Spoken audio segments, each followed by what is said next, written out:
dan kini oi umpama buruang jiko kata bang sayo inilah senteng yo seru lo jadi tukang jet ya santai kalau nak ada penumpang. A few moments later.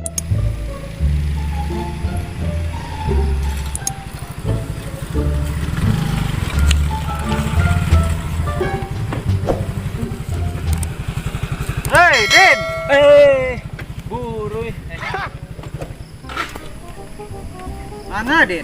Aduh, santai saya menunggu penumpang ke Beraya. Ini dapat siapa? Langang gini ya masa santai ya kajo ni kan. Langang. Yo. Ya langang ya, awak lampe je bagi. Awak langau ni dah lalu dah. Panjang ada.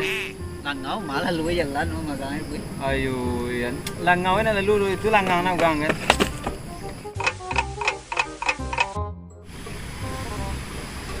Di depan orang tuamu kau malukan diriku. Wow. Ya karena naik balakuang karena naik.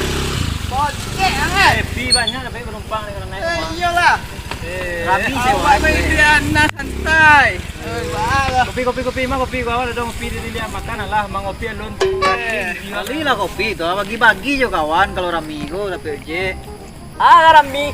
Hari di santai ni. Kami dari pagi duduk mede gue nya. Di depan orang tuamu. Tak kostang lah. Mau kok tanjong. Mado kok tak apa jalan tak. Wong boko ang nono Kok iya putih ada di nalun tadi. Kok tadi mah. Kok tadi maju di labih ha. Agia lo kok kagian Sabatang. Sabatang. Tadi kok mati kok to. mana tadi itu? Nah kan ada kan? Nó kok tu saya. Kok oh. Rami tadi PJ. Aduh.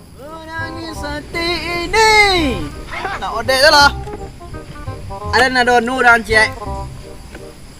Dia nampak jando cantik. Body dia. Batawa habanya. Di mana nampak yang jando? Jando Siti Nuih nak. Cayon tanti. Mau nampak na mau butul cepat tu dengan kondak tiang kau. Ado. Besok kau dah mengicu kan ado kan? Kuliah yang Tapi kan lah karipui. Karipui yang cali. Malam-malam mereka kau dia. Pandai. Alamak. Tak baca jauh. Dah jauh. Ikut lagi ni. Angkat nak. Cari ikut lagi ni, Pak. Macam lihat tu orang bau.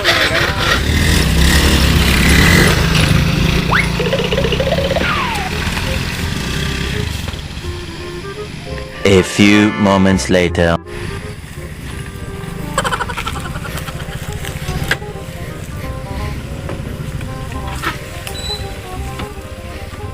Orang naik.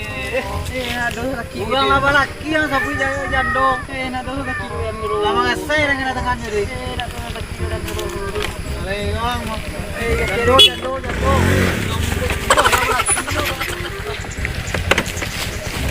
Cendo ganti. Laba laki. Jando Pareman, biro mah Pareman Gazang. Ada nak satu besok boleh dah. Masalah jando kok. Ada nggak cereng kok tadi udah teman koreng sapi dia bohong kangkin. Dia nak tahu kok tahu malu mau. Baca bayar langsung kan angkat tuan jando. Bantu Laki kadang rumah. di belakang Pak Haji kau kan. Alah dipulu baju dia dah. Kan bayar langsung jando kecil. Nanti oleh nanda. Tengkan mendega. Tak boleh buat oleh tak boleh buat oleh. Wan je lo wan yo lo jang. Ya ba, dia menunggu dia kali kancak lo barang tu kan. Kancang ka jando hang pak le. Mati Sakit udah ni nah.